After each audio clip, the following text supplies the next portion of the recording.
might have noticed that I pay a lot of attention on anti-inflammatory foods. This is because inflammation is the cause of most diseases. I live with a chronic illness and I used to get inflammation all the time in my knee joint, my hip joint, my shoulder, you name it. But since I started paying attention to what I eat, I have seen a massive reduction in joint pains and other health issues. So, what exactly is inflammation?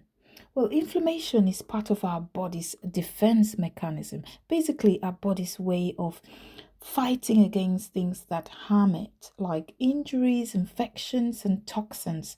This is so that it can heal itself. On the other hand, chronic inflammation, however, is when our body sends inflammatory cells even when there is no danger. For example, rheumatoid arthritis. This is inflammatory cells and substances attacking the joint tissues and causing inflammation that comes and goes. And this can cause severe damage to the joints and loads of pain and deformities. Chronic inflammation is the cause of many illnesses.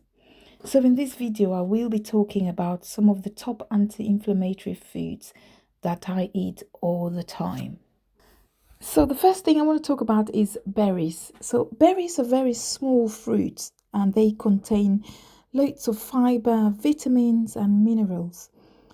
They also contain plant pigments called phytochemicals, and these are chemicals that reduces DNA damage. So they help with DNA damage repair. So berries also contain antioxidants called anthocyanins, which are very high in anti-inflammatory properties. So I eat berries all the time, and some recipes I do for berries are mixed berry smoothies. I do some berry on toast with yogurt. So I do my toast for breakfast and spread some yogurt on it and just, put a few berries on top. And you can do some berries infused water, and there's lots of things you can do with berries. So put berry as your number one anti-inflammatory food. Next, we have avocados, and these are one of my favorite foods, which are packed with potassium, magnesium, fiber, and healthy fat.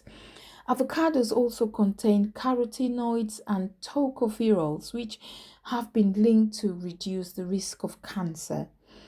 And they have loads of anti-inflammatory properties. And some of my favorite recipes with avocados are avocado salad, avocado spread sandwich, avocado stuffing, and you can do so many things with avocado. So my next top anti-inflammatory food that I consume is green tea. And did you know that green tea is one of the healthiest beverages you can drink?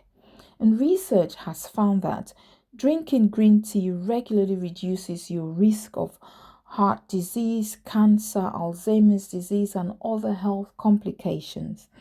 And green tea has a substance called epigallocatechin 3 gallate, so EGCG. And these are very high in anti-inflammatory properties. So basically, EGCG inhibits inflammation by reducing pro-inflammatory cytokine production and damage to fatty acids in your cells. So we basically need fatty acids in your cells. So EGCG inhibits the damage of that. So bravo, have some green tea. And of course, next on my list is turmeric. So turmeric is an Indian spice with a beautiful flavor filled with loads of health benefits.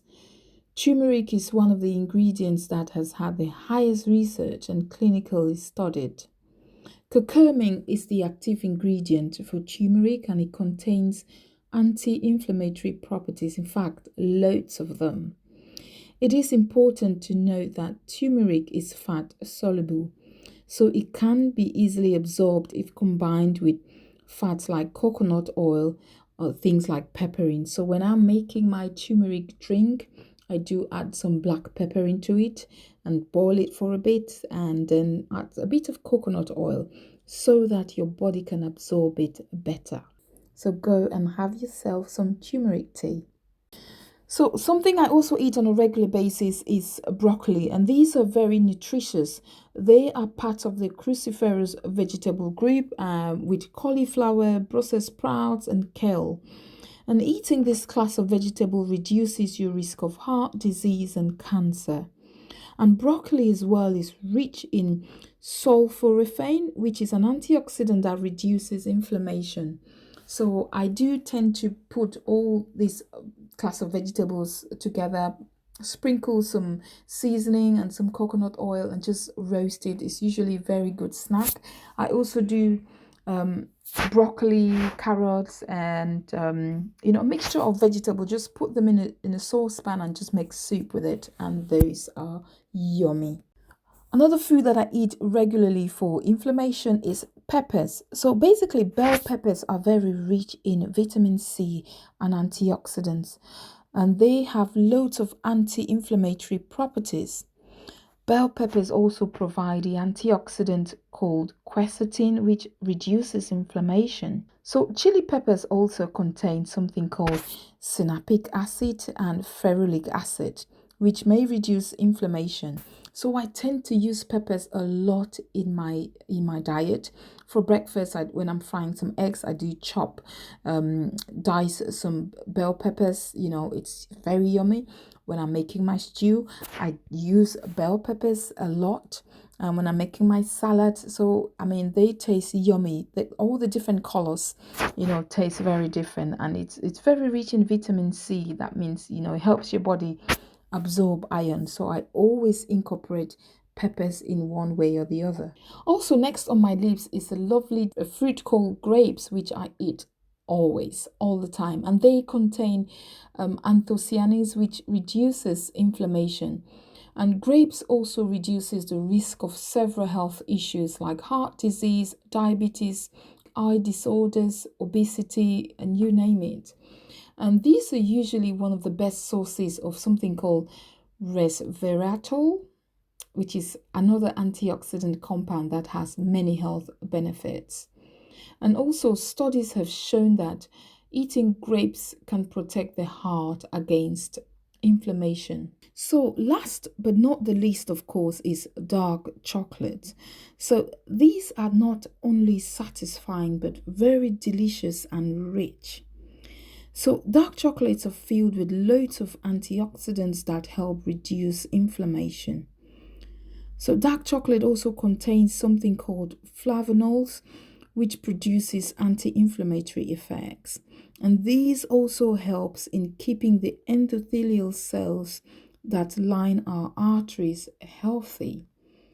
So, if you're having some dark chocolate, make sure it's got very high percentage of cocoa, high percentage of dark chocolate.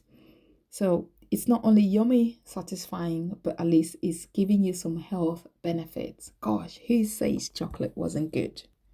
Thank you very much for watching my videos, and if you have loved any of my content, please give it a thumbs up and please subscribe, like and share. God bless you.